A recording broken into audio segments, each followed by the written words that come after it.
Oh, geez, and rice. Holy cow. This is tedious. Go live. All right. So now I go back to the gram, and now I can click go live? Holy. Okay. Okay. There we go. I think you guys are coming in. Yeah. So again, I was moderately on time today, and I did my whole if you're anything like me bit, and yeah, I'm hoping everybody is joining in. I just have to wait apparently, and we'll hit that go live again. Good gravy. There we go. Good night, 11. Woo! A lot to cover today. A lot to cover. And just as a programming note, no show mañana because tomorrow is going to be a content creation day, and we're going all in. If things go according to plan, we will be going all in on some new content for this show and Ion. It'll be the triumphant return of Ion, and we say triumphant. Hell if I know. I don't know. But we're gonna try to return it. So tomorrow's going to be a bury my face in a computer day and see if I can make this happen. Maybe some screaming, maybe throwing of a laptop or two, maybe a tablet. But we're gonna make it happen. We're sure gonna make it happen. I appreciate you being here again. We're kind of cycling, waiting for everybody to get in here because I have no idea what happened. We were just on Facebook and Facebook alone, and we were not on anything else. So say hi in the comments. Let us know you're here, and we would greatly appreciate it. I think the Ion needs a return, but it needs a return in the way we do it. Yes, it's the only way to not let the technology win. Yeah, and I agree with that, Brendan. In the AI stuff that I'm learning, by the way, you have to be nice to these people. I'm going to tell Queen Bee's at lunch right now, so she's not listening. So I'm going to tell the story. It's fantastic. So you have to talk to your AI. Like if you're running through AI prompts and you are saying, okay, I want you to create this, turn this into this, do this into that. You basically need to communicate with your AI. And one thing she was working on, this very big document, is like a 35, 40 page document. And she said, now you need to slow down. We're going to take one question at a time. You're going too fast. And thanks a good call. I'll slow down. We'll take this one at a time. This is the way it is. It's kind of like Hal. It's scary as hell. Scary as Hal, so to speak. She nagged this thing so much it just stopped working. Literally started nagging it. She was getting frustrated and started nagging it, and it stopped working. I'm like, maybe you might be the first person to nag AI into submission. That's fantastic. You had a rehab lunch. Nice, buddy. Good job. All right. I just made a shrimp omelet. Damn. Woo! And I walked away from it going, I'm really glad my mom taught me how to cook. Like I love creating. I love cooking. I love that she gave me a passion for it because I feed myself well. Just me here. So I'm feeding myself well. Nuge comes tomorrow, intern Nuge, and intern Nuge coming down. So let's see. A few developers have come out and asked a couple people to stop being polite to AI because the extra words like please at scale create a massive extra data draw. Oh my goodness sakes. I can imagine. Oh my gosh. I can't wait to tell Queen Bee that. That is funny. Yeah. All this extra stuff I'm telling, I'm just like, do this. That's it. Please and thank you. No, thank you. No. Bye. Yeah.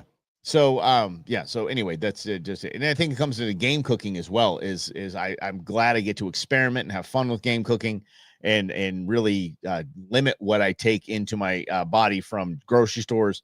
And so I think it's just a cool thing. I'm like, that omelet was fantastic, and I have a bison taco omelet ready for tomorrow morning.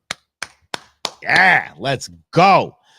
All right, let's get into this because let's talk about the environment, shall we? How absolutely fun is that? And we will get back to the poaching stuff at another time. But I want to talk about this because it is a super, super unpopular opinion. Yeah, bison tacos are legit, bro. Bison tacos are just good. Whew. Bison burritos, bison spaghetti, bison anything's good. It's good for you, too, with more omega-3 fatty acids or fatty omega-3 acids, whichever one you want to say it, depending on if you're on acid, that better more than salmon. So they say, oh, salmon's got you. No. Bison's got it.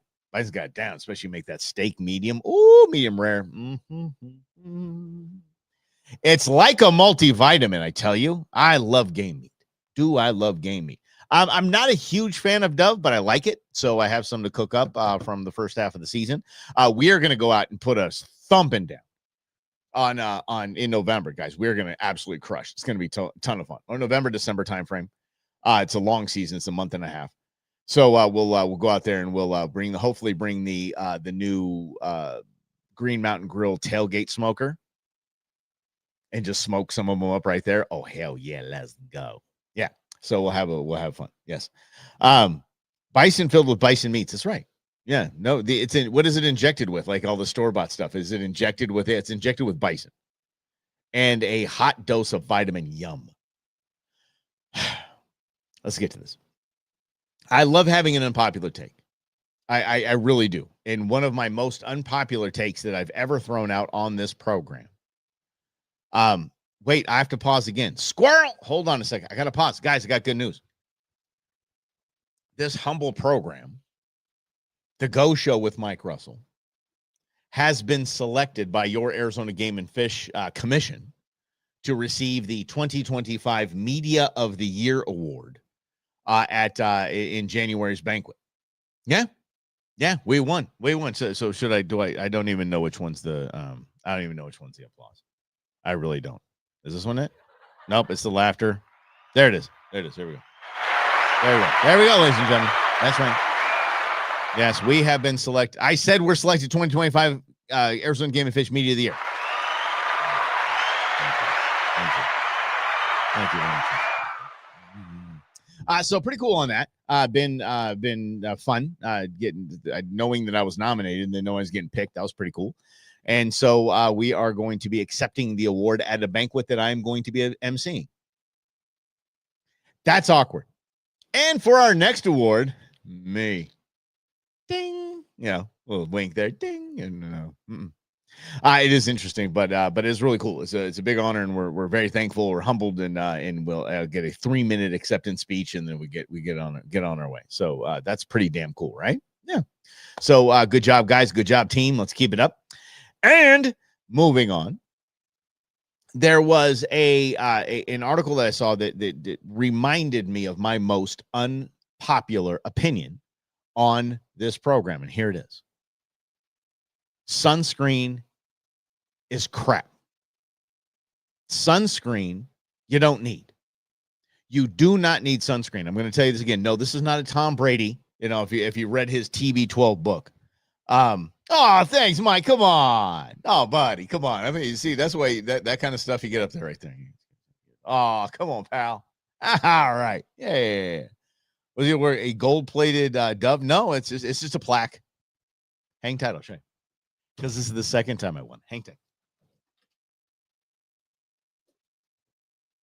Yep.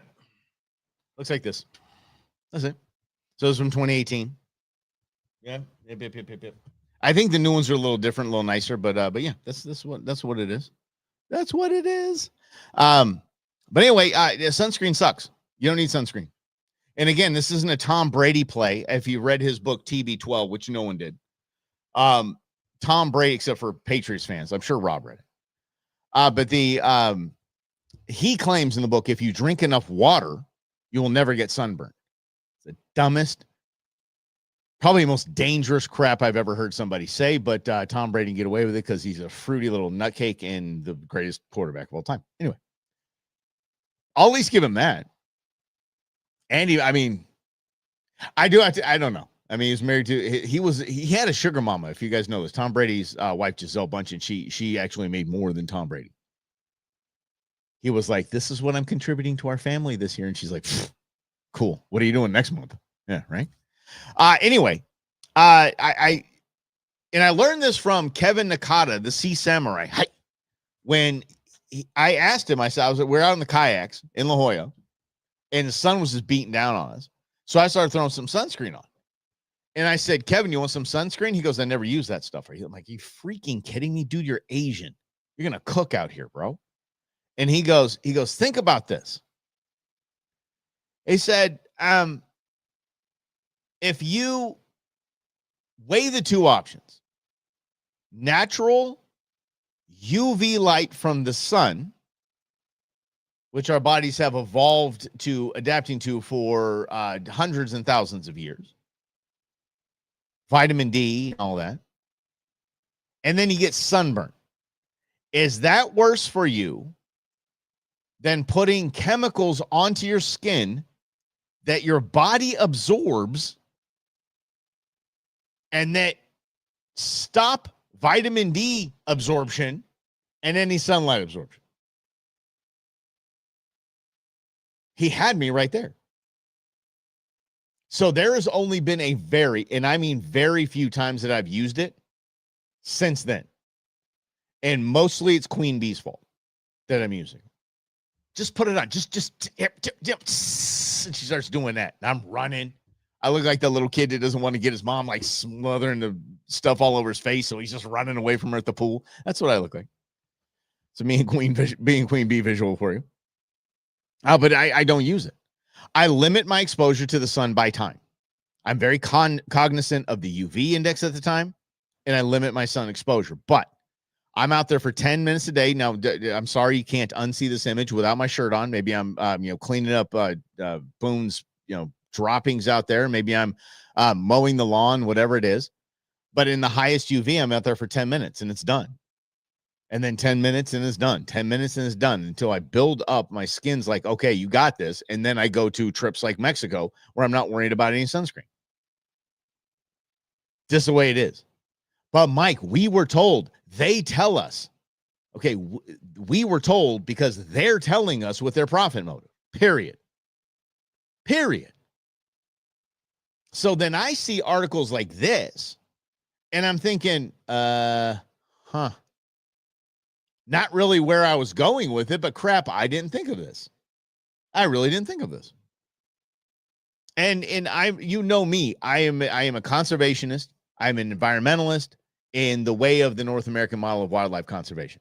I am not a, global warming, don't drive a truck kind of thing. Everyone needs an electric car, solar panels, all that stuff. That's not what I'm talking about. That's not my style. But when I saw this article, it was quite fascinating to me because it says, this is the headline. It made me roll my eyes until I really looked into it. Sunscreen protects people, but puts the planet at risk. What to do about it? I'm like, oh, great. But the what to do about it part piqued my interest. It's by Stephanie Heath from Wide Open Spaces.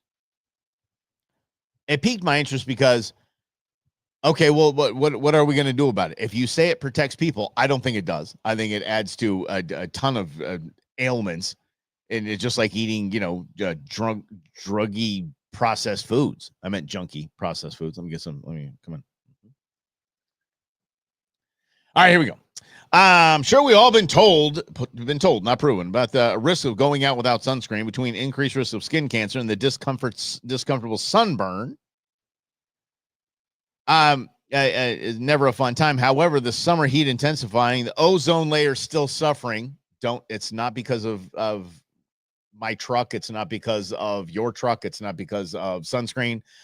It's because of something completely different that we can talk about at a different time.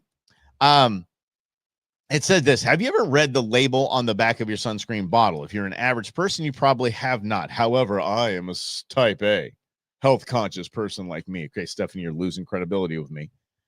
Take a look at it and see all of the bad junk that's in there.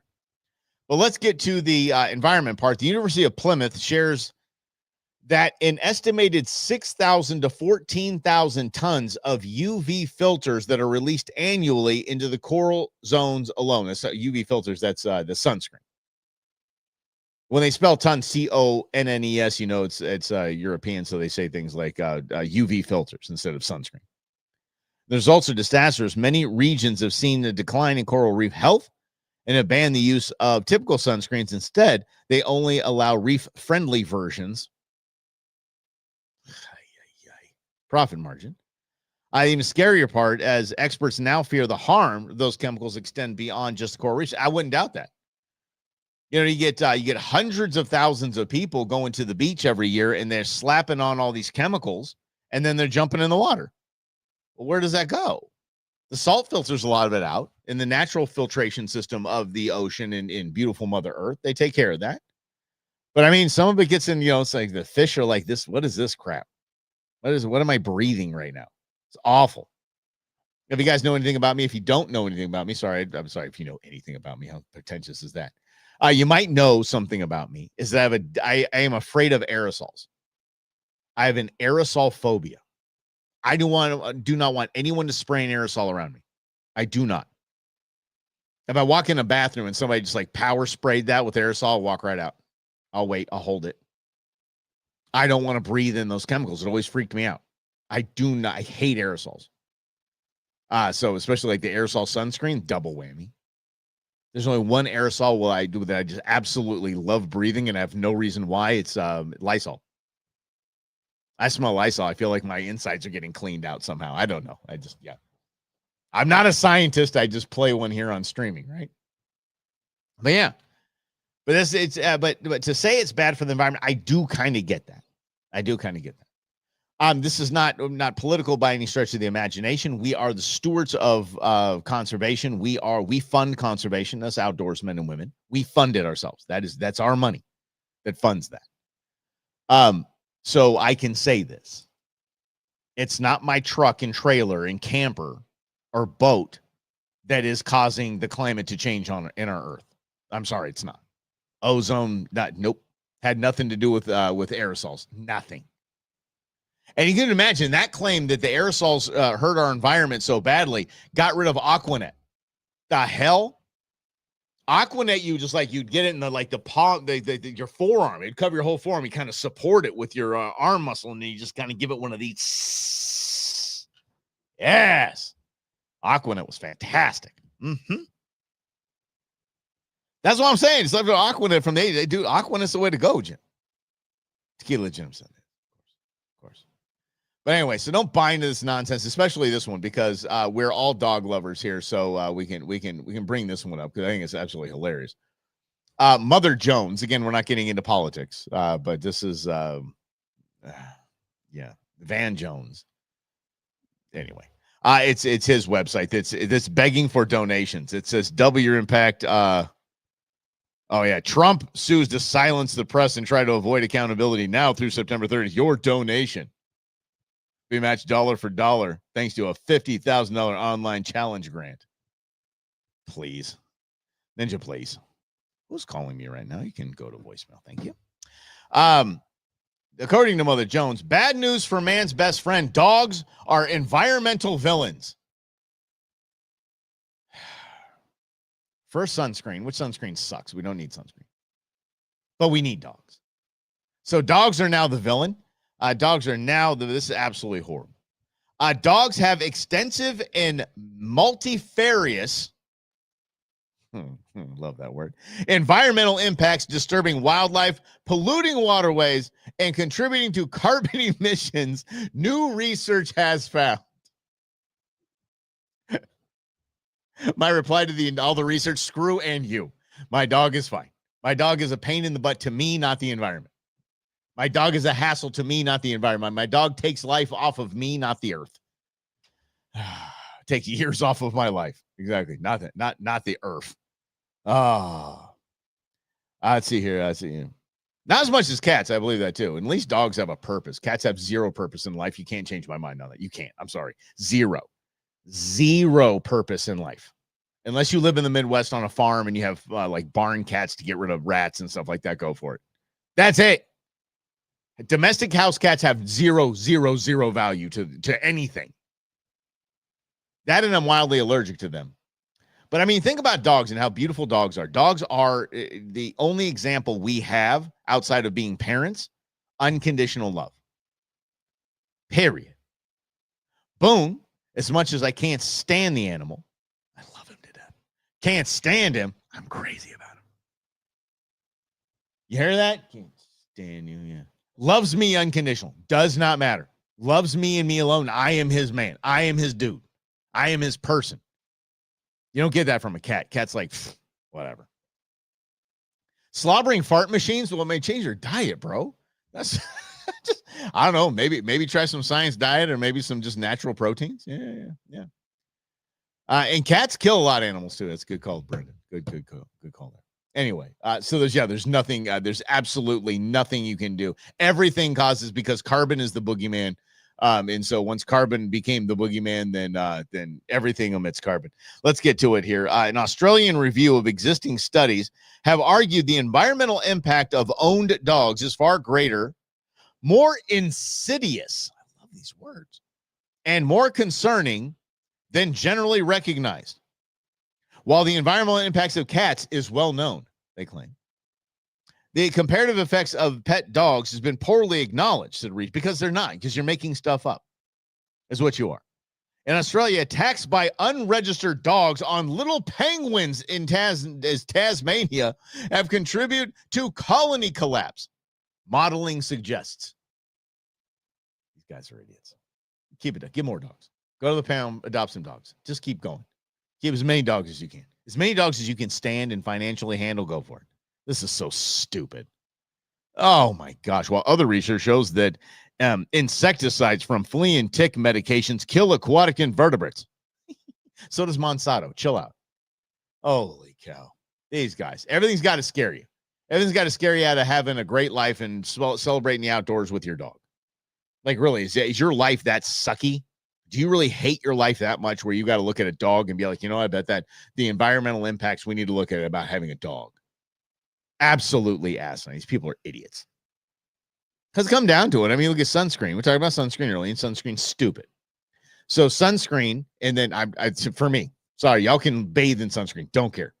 I think it's dumb. Dogs are amazing. Cats are dumb. But everything's going to have to scare you. All the while, you can pull up the manual from, I believe it was from 1970. So I've been doing this for 3/4 of a century. The U.S. government manual of weather manipulation.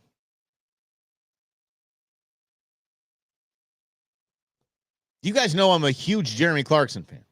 I have a Jeremy Clarkson clip where he's showing the NASA building that makes clouds. He's showing it happen. And he's like, it's raining right now.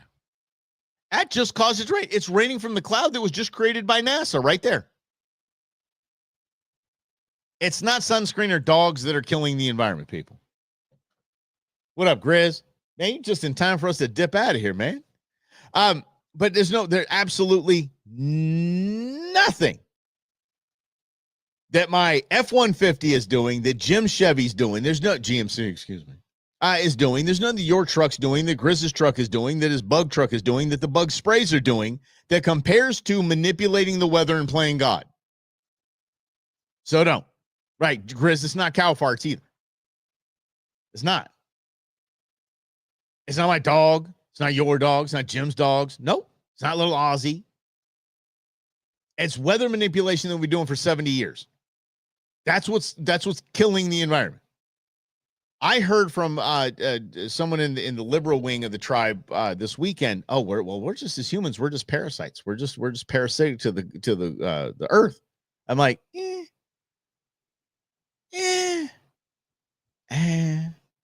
There's also parasites that ride on sharks and clean them as they kind of move around.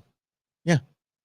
There's parasites that live in fish tanks and they clean the glass and all that stuff like that too. So I'm not thinking like, But if we are playing God and thinking we're better at the planet at managing the weather of the planet, yeah. Oh, Chris is going back to Tequila Jim's Aquanet deal. Yeah. Oh man, I can still smell it. Yeah, my sister used that crap. She had some big hair, huge hair, and my sister got thick, long hair. When she put some Aquanet, could you imagine if Aquanet was still a thing, which it should be? You know, Gorilla Glue would have gotten into that industry. The Gorilla Glue Aquanet. Oh man, parasites on a few items. All right. Parasites, nice. Yeah, I got you. I see what you did there. That's the thing, man. Look, you're gonna read all these things that you're doing wrong. That is hurting our environment. Again, we are the king conservationists. We are the front line of conservation. Without us, this place goes to hell.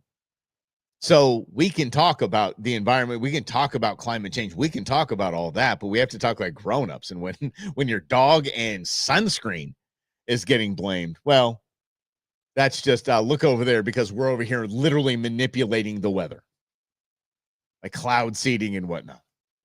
Remember when Dubai was a lake? Yeah, they're like, oh, I don't know why this happened. Oh, we just happened to have this weather manipulation center over here, and we wanted it to rain a little bit more. We wanted to plant some sorghum. I didn't even know it's sorghum. I didn't even know if you plant sorghum, do you? Yeah, I guess. That's come from somewhere. Speaking of which, I'm overseeding my backyard, and I don't think it's going well. I might have to do round 2. I think I did a little bit early. Was in Dubai and Bahrain. Was nothing but desert. Oh, yeah, dude. Dubai's it. Dude, Dubai is like, we have all these trillions of oil money. Let's go build this like amazing city. Yeah, I would love to see Dubai. I would love to see Dubai. I heard that place just bananas. Some people come back and they're like, Dubai's not a real place. Like what we saw there's people that have their own personal tanks. Watch the on Prime, there's the Grand Tour. They go to Dubai. And they literally buy a personal tank. You can just buy a tank from a dealership. Just buy a tank, and they run it through the mall's wall. Yeah. Fantastic stuff. Again, we'll get into the conservation. And by the way, thank you guys again for those that just that entered the fray. We have been selected as Arizona Game and Fish Commission's 2025 Media of the Year. So thank you guys for being part of the show. And of course, you'll be thanked in front of the whole crew. Mm-hmm. Yeah, people walking around tigers like, yeah, it's like the pet tiger. Why are you jumpy? Why is it jumpy? Yeah. It'll get weird if you have a hat that says Canyon on it. They get freaked out.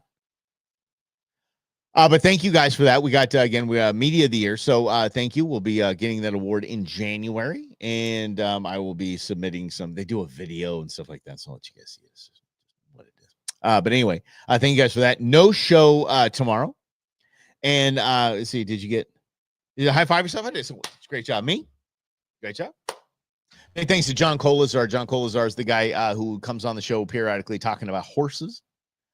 John Colazar nominated me, and they voted. So unanimously. Thank you very much. They all know me, and they get me to MC this event. So I'm going to say the next award goes to me.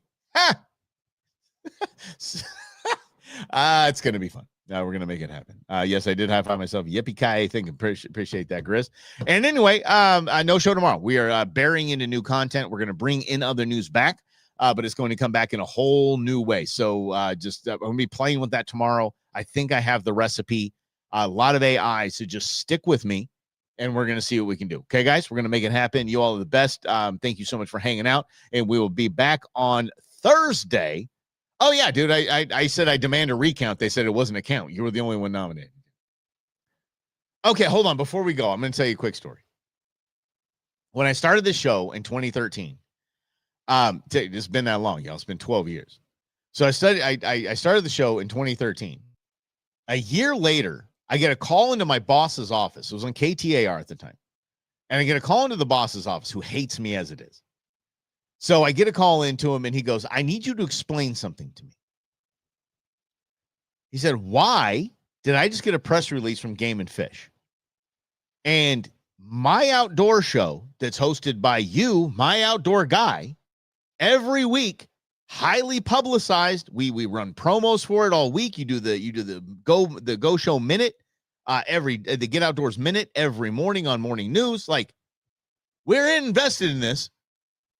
Why did my outdoor show get beaten for Arizona Game and Fish Commission's Media of the Year by my home improvement show? I had no answer for that. The home improvement show got Media of the Year for Game and Fish that year, and I walked out. Rosie Romero, Rosie on the House. You guys know Rose. Rosie's a big outdoorsman, big sportsman, just a good friend, great friend. Romy's a great dude. So I go out and I call Rosie right away, and Rosie goes, Cowboy, you didn't get beat by my show. You got beat by my lobbying. He was part of Wildlife for Tomorrow as well. He was big with Game and Fish, and he basically was lobbying for it for years. And they finally just succumbed and said, fine, give it to Rosie. I think Rosie was nominating himself at one point. He was like, dude, I just lobbied. God, I love that man. Damn, I love that man. Next year, not kidding. Or it might have been 2 years later. I get a call back into the office. And it's 2017, actually. I get called into the office, and I get the same talk. Just got the press release from Game and Fish on the Commission Awards this year. How did my outdoor show hosted by my outdoor guy, highly promoted on this station, get beat for Arizona Game and Fish Commission Media of the Year by the Channel 3 Weather Girl. I had no answer, or I had no answer. I just seriously, I had no answer for it. I didn't even have anyone to call when I got out. But it was true. And I emceed that event, by the way. So I basically had to announce that, yes, I did not my outdoor show, but the Channel 3 Weather Girl. But then I got it. Then I got it again. So, yeah. All right, you guys. She did. Yeah, she's very easy on the ice, Chris. That is very sure. I know, Michael. I know, buddy. I know her. She would always come out to the Get Outdoors Expo when we did it at up there at what's it called, whatever world. Yeah, we should do it out there. Is that Westworld? Westworld. Yeah. So we do it at Westworld, and she'd come out there and we'd hang out. We'd be on the news all morning, and good times. So she's awesome. She really is cool, but she got it because she kept doing like weekend hits at different events outdoors, whether it's, some sort of event for conservation, whatever it is. So that's why I finally came around. I got my act together, apparently, and I finally got it. So anyway, you guys are great. Let's get out of here. We'll do this again tomorrow as basically, as the teachers would say, it's an in-service day. And we'll see you on Thursday right here on The Go Show. Celebrating all things outdoors in this beautiful outdoor playground of state, nation, and world that we live in. Have a great day, y'all.